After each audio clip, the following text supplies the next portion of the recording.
All right, so section 4 is the cell cycle.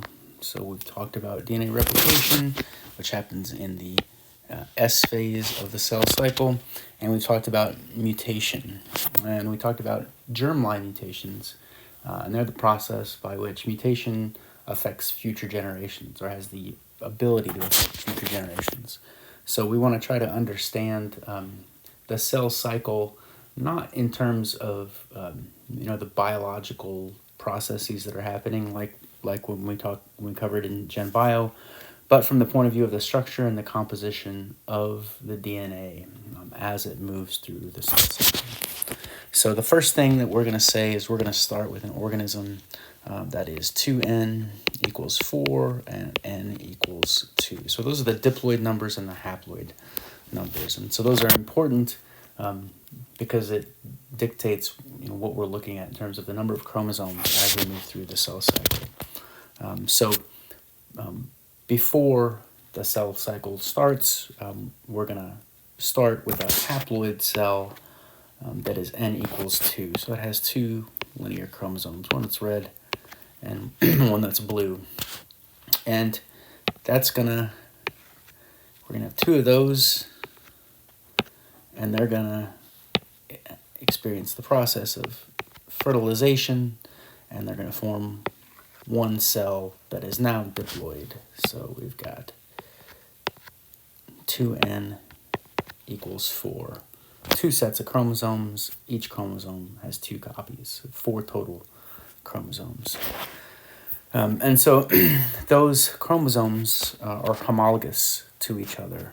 Right? When we talked about homologous recombination and mutation, those are the chromosomes that are structurally identical to each other, but they might have different mutations. In fact, in all likelihood, they do have different bases, but the structure and the composition of those 2 chromosomes is identical. And so we're at the very, very beginning of our cell cycle. We have these linear chromosomes, and so we're in the G phase of the cell cycle, or the growth phase. So, 99% of the time our cells are in the G phase. So we have RNA polymerase that's coming in, and it's actively transcribing genes that we need at that particular moment and making products that are helping our cell do what it needs to do. And so we call that growth, although it's not necessarily getting bigger. It's just performing its normal function, right? So it's making ATP, it's making hormones, it's doing what it is that it's supposed to do inside the organism that it's in. And so at this point, we've got the word euchromatin. So that describes the state of our DNA, wherein it's wound. It's a double helix, but it's accessible to enzymes like DNA polymerase and RNA polymerase. So it's condensed, but we say it's loosely condensed. So it's euchromatin. So in the cell cycle, at a certain point, that cell is going to enter the M phase. So it's going to make a copy of itself. And if it's a somatic cell, it's going to go through mitosis. It's going to make an exact copy of itself. But if it's a germline cell, then it's going to enter at meiosis.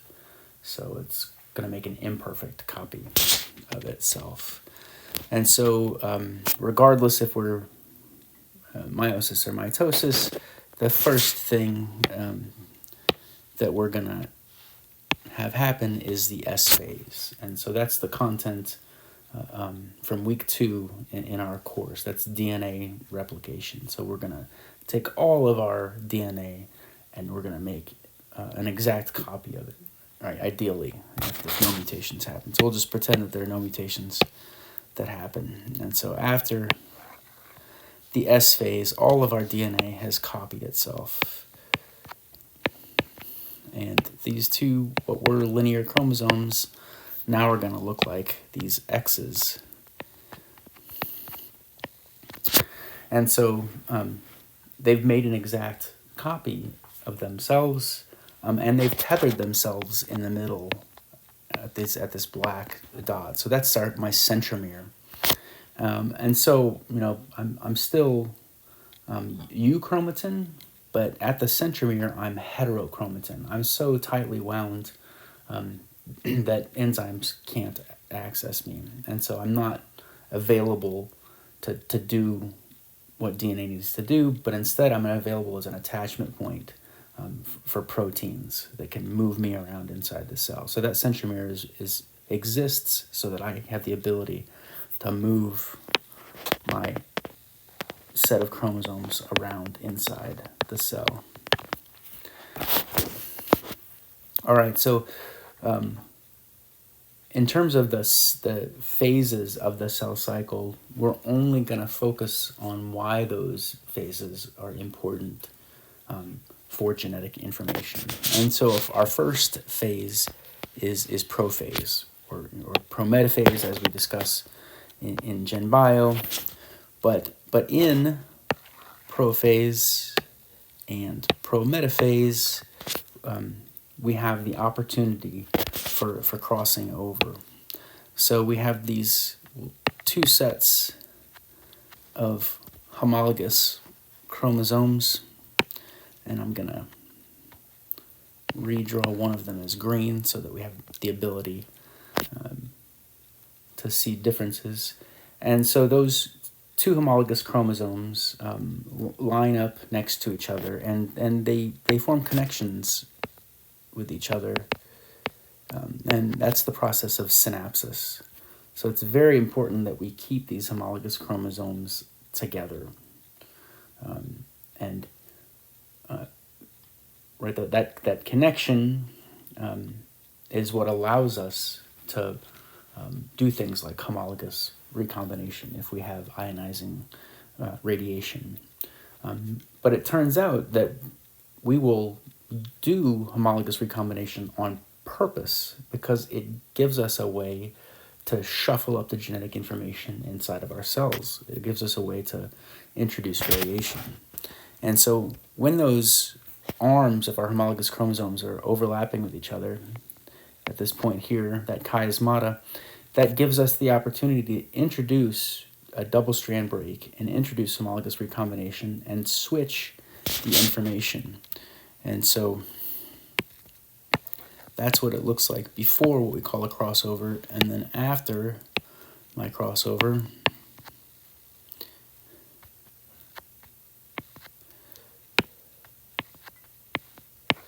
my chromosomes have exchanged information. They've each used each other to copy information, and we've moved information from one crossover to the other. So that's certainly not all that happens in prophase, but in terms of the structure of our genetic information, that's primarily the important thing that happens. Crossing over takes place. Information moves from one homologous chromosome to the other in prophase. All right, so then we get to metaphase, anaphase, and telophase, and by and large, those are the same as when we cover them in GenBio. So in metaphase, my two homologous chromosomes line up across from each other, and they're being pulled towards opposite cell poles, but they're still tethered by those chiasmata that we talked about. So the consequence is that it looks like they're lined up at the metaphase plate, but they're really just being pulled apart. But they're held together by those chiasmata. And then in anaphase, we break those chiasmata, and then our chromosomes can move to the poles where we're pulling them. And then telophase, where they're at their cell pole, and then cytokinesis or interkinesis if we're talking about meiosis, then we now have new cells.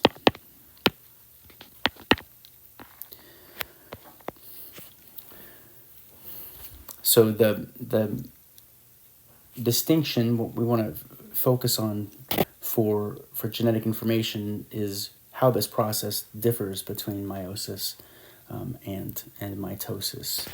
And we're going to get there by talking about meiosis 1 and meiosis 2. So I want to revisit my cell up here and take it through meiosis 1 and then meiosis 2.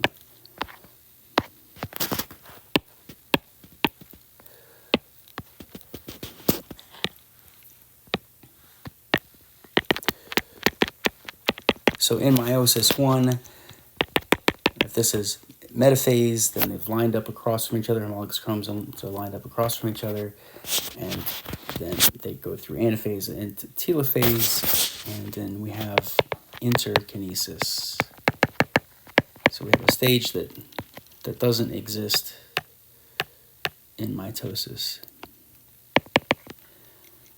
because we have two new cells.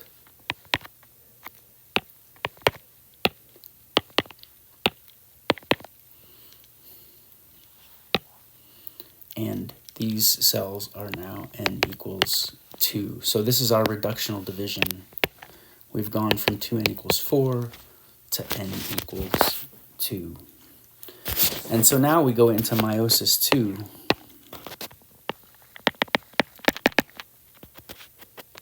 Which is identical to mitosis. And so in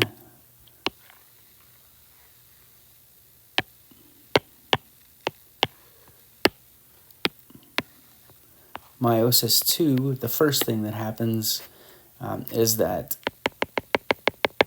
these cells line up at the metaphase plate. But that metaphase plate is different than it was in meiosis 1. In meiosis 1, homologous chromosomes lined up across from each other. But in meiosis 2, as in mitosis, all of the chromosomes line up on the metaphase plate, because what we're pulling apart are centromeres. So our cell machinery is pulling on those centromeres and pulling all of them apart. So the consequence of meiosis 2 is that we're going to have 4 cells.